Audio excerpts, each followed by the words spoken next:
Taiwan को आज नहीं तो कल चाइना जरूर कब्जा लेगा। ताइवान में जितनी कंपनियां हैं अगर वो अपनी टेक्नोलॉजी हमें दे देती हैं तो हम लोग को चाइना से कोई सामान ही नहीं खरीदना पड़ेगा। बदले में भारत कह देता, इसको कहते हैं रिपब्लिक ऑफ चाइना। नामो है इसका रिपब्लिक ऑफ चाइना और इसका नाम है people's republic of China, PRC, people's republic of China.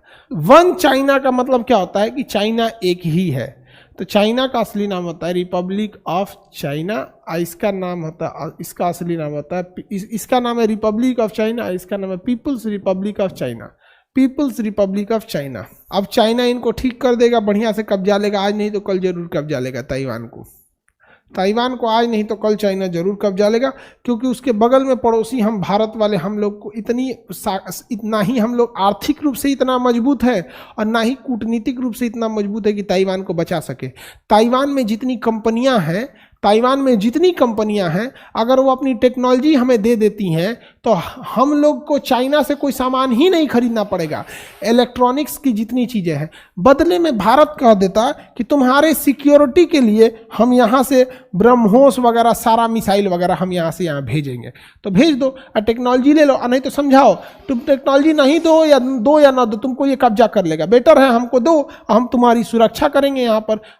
लेकिन भारत में क्या है, भारत की मीडिया को लगता है कि भारत विश्व गुरु हो गया है। मीडिया में हम लोग बहुत आगे हैं। भारत न्यूज खोलिएगा तो ऐसा लगेगा हम लोग सिंगापुर को पीछे कर दिए। अब चाइना कब कब्जा करेगा ये देखते हैं लोग। यहाँ पर हम लोगों को एक अच्छा है, लेकिन हम भारत सरकार की जिस तरह से नीतियां हैं उसे देख के हमको नहीं लगता है कि कभी भारत सरकार इतना करने की हिम्मत भी दिखाएगी। आज नहीं तो कल चाइना जो है ना ये ताइवान पे कब्जा करेगा। अब चाइना में क्या है ना, यहाँ पे एक ये वाला एरिया पूरा रेगिस्तान है, पूरा पहाड़ है और तिब्बत का पठार है। इधर से इधर आना बहुत चैलेंज हो जाता है, जहाज भी इसके ऊपर नहीं उड़ती है ये तिब्बत के पठार, क्योंकि हवाओं का यहाँ डेंसिटी बहुत कम है, हवाई जहाज का इंजन बंद हो जाएगा या एयर सप्लाई कम हो जाएगी।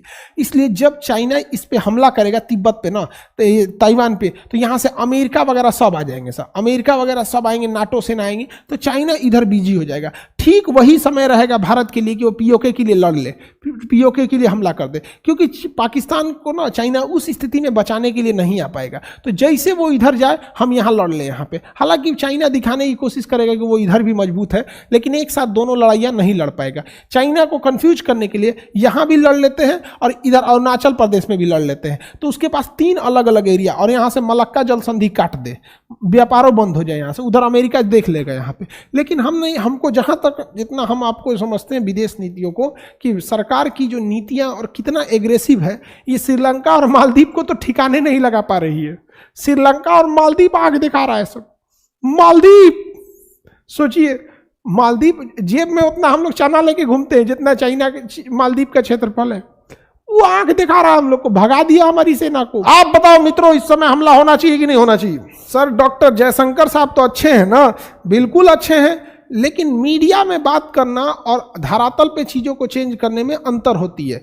आप जयशंकर साहब की जो भी भाषण सुनते हैं वो किसी मीडिया वालों को दिए हुए रहते हैं या फिर किसी पाकिस्तान के मुद्दे पे दिए होते हैं, लेकिन जब बात आती है चाइना के मुद्दे पे तो आप जयशंकर साहब को भी सुने होंगे कि चाइना के मुद्दे पर उतना वो एग्रेसिव नहीं होते हैं और ना ही कोई सोल्यूशन बताते हैं।